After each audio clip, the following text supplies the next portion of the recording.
Music needs a revolution.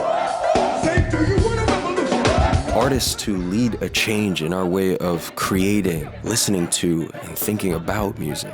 Are we close? Right now, we are in a tension. How much longer can music stay in the uneasy balance between escape and confrontation, sleep and wakefulness, self-inflation and vulnerability?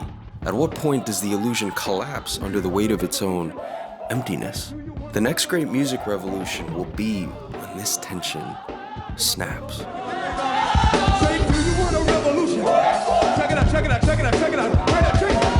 I'm Joe Sonza. Together we'll reveal how music connects us with others, culture, and ourselves. This is Aux. Plug in.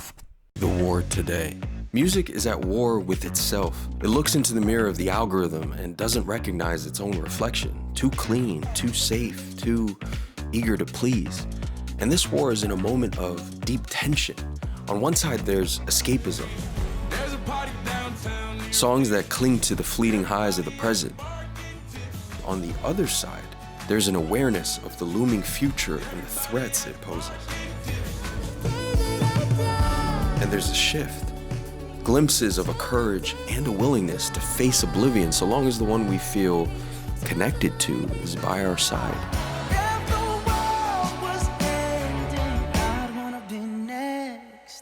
The shift. Take Sabrina Carpenter. Her 2024 featured the fun self-glorification of the massive single Espresso, but that song had a shadow twin lurking behind it on the charts called Please, Please, Please. And that song is a confession of insecurities, fears of embarrassment, heartbreak, and not being enough for someone to stay. If Espresso is the ego standing tall and dancing against blue skies, then Please, Please, Please is a begging in the prison underneath it. And her single in 2025, Busy Woman, sways in the self-awareness of this contradiction.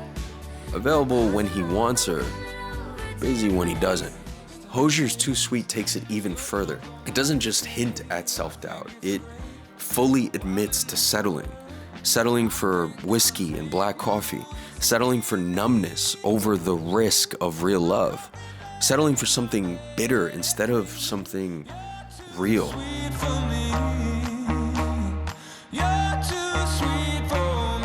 And here's something to think about. Why does coffee appear in 2 of some of the biggest songs of 2024? Is it a coincidence? Or is this our collective psyche grasping for awakening? And what about the mainstream embrace of country and folk? The rise of Shaboozey, Morgan Wallen, Noah Kahan, Zach Bryan, and Beyonce's Cowboy Carter. This isn't just about genre. It's signaling a hunger for something stripped down, something raw, a reaction to hyper-produced, hyper-digital pop, a longing for an unpolished, more rural feeling, something that feels real.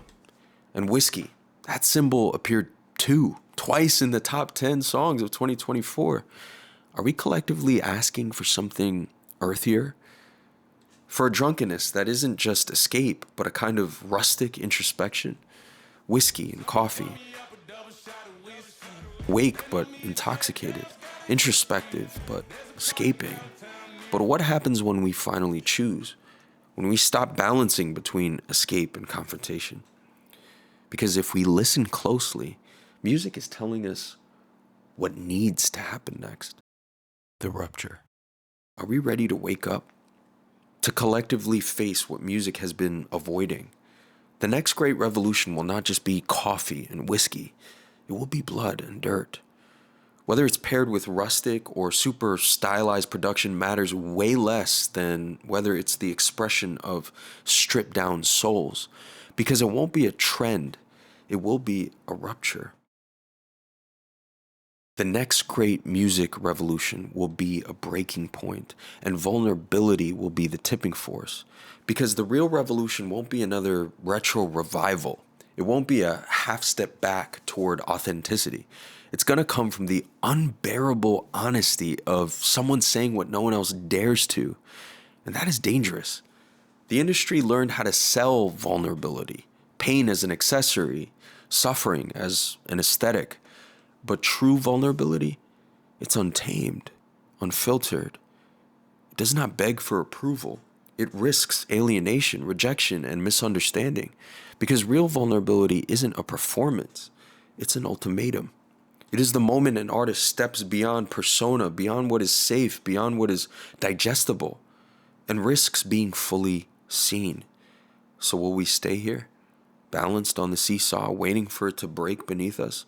Or will we step into the rupture, our artists and listeners ready to be seen and heard for real?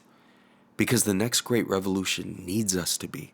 It needs us to be strong enough to face our weakness, courageous enough to face our cowardice, and then to transcend them, to face the music of our naked souls, and to sing it and bring it to audible light.